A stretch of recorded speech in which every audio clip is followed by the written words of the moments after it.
Hey guys, welcome to the Liberal Hive Mind, a channel solely focused on exposing the abundant hypocrisy of the left. Boy, oh boy, do I have the perfect, and I mean perfect example, which perfectly represents a concept that we have covered so many times in the past. The revolving door of Democrat policies. You know, the downward spiral, but more importantly, the repeating effect. You know, the boomerang effect, or the snake eating its own tail, which is known as the eternal cycle of destruction and rebirth. Not exactly the perfect metaphor, but you know, close enough. We have Democrat politicians enacting Democrat policy, which aims to solve a problem which then either causes another problem or further exacerbates the initial problem, and then Democrats swoop in right back at the start with more policy to address the problem that they initially addressed, but then caused another problem, which then has them addressing it again, and then again, and again, and again. It's a freaking repeating cycle, and then you have these people who keep voting for the same Democrats to solve the problems that they continue to create. You know, that's a concept that we have been going on about for 4 years at this point, basically since the inception of this YouTube channel. Well, today we have the perfect example which really highlights just how true and just how real it is. Let me show you guys exactly what I mean by that. We got some stuff to get into, so let's roll the tape. Alright friends, so just take a look at this headline. It's absolutely insane. Chicago mayor proposes city-owned grocery stores as Walmart and Whole Foods exits leave, quote, food deserts. Chicago Mayor Brandon Johnson said he wants to open city-owned grocery stores to serve neighborhoods that have become food deserts after 4 Walmart stores and other Whole Foods closed. So I'm not going to read the article any further. The initial context is good enough for me. Democrats have made these Democrat cities so unlivable, so dangerous. They've enacted policies like, well, you know, the policy that they're currently pushing for on a state level in Illinois. Here's the governor of Illinois, Governor J.B. Pritzker. Illinois is the first state in the nation to eliminate cash bail today, a standard used to punish poverty instead of upholding justice. It kept those without means in jail for months as they awaited trial. We're reforming our criminal justice system to right this wrong. So, policies like cash bail have created this environment of recidivism where we see these clearly unwell people living on the streets, or these violent criminal gangs and organizations committing the same crimes, victimizing law-abiding people and businesses in these neighborhoods endlessly, getting caught, let back out on the streets, caught, back out on the streets. You know, these exact type of policies have created a massive surge in crime. And now the government in Chicago's response is, we're going to use taxpayer dollars to open up a communist grocery store. We figured it out, folks. Everything here is falling apart. Whole Foods, Walmart, they're leaving. No more grocery stores for our most vulnerable communities because of our policies. You know what we're gonna do? Communism. Bigger government. Keep voting for us, and we'll keep doing things that keep making your life worse. Because I'm sure a government-run grocery store certainly isn't going to backfire, right? It's actually the dumbest thing. But it's like this with everything. This is why they keep increasing your taxes. Because their attempt to solve one problem always creates another problem, and then that other problem, well, they need to increase taxes so they can pull more of your money to make more programs to solve problems that they created. That's exactly what this is. I mean, here's another great example. Democrats did the right thing, countering Donald Trump's evil, terrible MAGA racism. They declared their cities sanctuary cities. We're gonna do the right thing for the peoples. Fast forward, I don't know, X amount of years later, it's complete chaos and running these cities into the ground. If it's not Eric Adams in full crisis management mode, saying stuff like illegal immigration will destroy this city, then it's the mayor of Los Angeles. What they're trying to do is destabilize cities because it's Chicago, it's Washington, D.C.,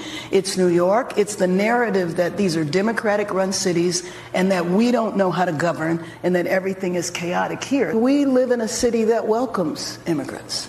And so I think we have been able to handle it, but I am fearful that any day planes could start coming. She's fearful that massive planes full of illegal immigrants are going to be arriving, causing a big problem. No, you know what's causing this problem? It's not plane loads of migrants. It's you aligning yourself with federal Democrat policies. Of course, Chicago is going through the exact same issue. Chicago Community in Need now braces for possible tent base camp for 1,400 illegals. Let's just say the people living in Chicago are a little bit pissed. I wanted to know if there is a capacity limit.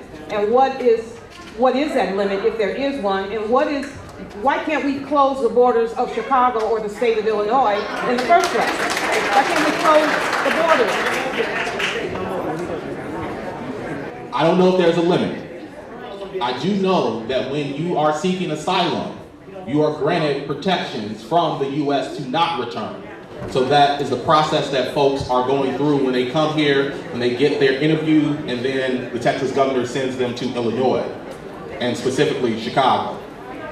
So they get to come, once they do an interview in Texas, they get to come regardless. Texas says, you're an asylum seeker, you're being persecuted, so yeah, you can leave your country and come here and go wherever you want. Not Texas. The federal government is the one that does the process around asylum seeking.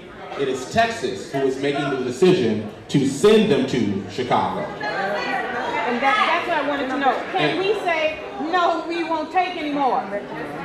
It has to come from the federal government. But now, of course, the question that every Chicago voter and resident has is, what are you gonna do? Are you gonna change governments? Are you gonna vote for maybe some Republican leaders to enact common sense policy on most of these issues? Or are you going to once again vote for the same Democrats who did all of this to you, putting them back in that same position of power to mobilize your taxpayer dollars in further government expansion to deal with these horrible messes and horrible issues that they created? That's the question that people ought to be asking themselves. You know, a great example is the homelessness issue. Obviously, residents don't like dodging hobos and jumping over syringes as they walk their kids to the bus stop to head to school. Obviously, that's not a good situation. But if you expect that Democrat politicians have any incentive to fix that problem, well, then I got a bridge in Brooklyn to sell ya. It's a frickin' racket. It's an economy. That's what people don't understand. You know, this illegal migration crisis in many of these big cities, what ends up happening? Taxpayer dollars are then mobilized, departments are created, government jobs are created, and then it becomes a illegal migrant crisis sort of economy built into the government. There's a lot of money exchanging hands, a lot of money being made off the taxpayer dollar, quote, fixing this problem, or more importantly, making sure the problem never goes anywhere because government jobs and taxpayer dollar money funnels are dependent on it. It's the same thing with all of these issues. It's the same thing with crime. It's the same thing with drug abuse. Name the problem in a Democrat city, it's an economy. It's another excuse, another way for the government to impose its rule, for the government to spread its slimy tentacles all over, for the government to make bank, and most importantly, for the government to expand. Another problem, another department. You know, we're seeing this huge crime crisis in Chicago, and what's it leading to? A police crackdown? RICO charges? Heavy police presence in these neighborhoods, and cleaning stuff up, maybe attacking some of the core issues like fatherlessness? No, of course not. What's it leading to? More government expansion, a new department, the grocery store department, communist Chicago City grocery stores. I mean, like literal communist grocery stores. We're probably going to see a government brand pancake syrup branded Auntie Lori with Lori Lightfoot's delightful face slapped on the bottle. It's absolutely stupid. You give these Democrat politicians, you give these leftist career politicians an inch, it's never going to end. They're going to take miles and miles and miles and miles, and it's going to keep going until you're essentially living in Soviet Russia with still all the same problems that the Democrat politicians promised they'd solve in the first place. Welcome to the Democrat clown world. Anyways, that's what I got for you guys. Hopefully you enjoyed this video. If you did, make sure to leave a like and possibly subscribe to the channel. Thanks for watching, and I'll see you on the next one.